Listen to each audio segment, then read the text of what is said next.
సాధారణంగా యోగా అంటే నేను లావుగా ఏం లేనుగా, నాకు యోగా ఎందుకు, మా ఆవిడ సన్నగానే ఉంటుంది, యోగా అక్కర్లా.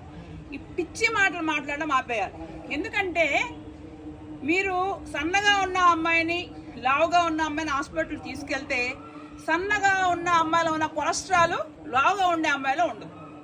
ఎంత తిన్నా ఒళ్ళు పైకి కనిపించకపోవడం ఈ సన్నగా ఉన్న అమ్మాయికి disadvantage.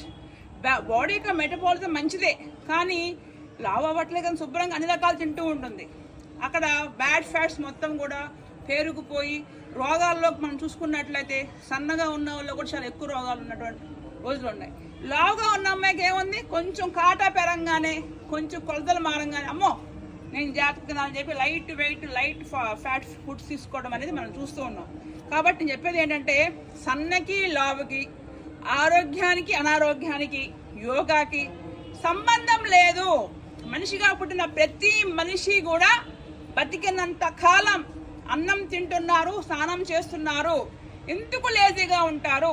Central government, respected prime minister of India ప్రధాని మోడీ గారు ఏం చేశారు, ఇంటర్నేషనల్ యోగా డే అని 2015లో దాదాపుగా 150 చిల్లర దేశాలతో కలిసి మాట్లాడి ఒక డేగా పెట్టాడు. అప్పటి నుంచి మాత్రమే ఆ యోగా డే ముందు రోజు మాత్రం చేయించడం, తర్వాత యోగా అంటే అడ్రస్ కూడా లేకపోవడం.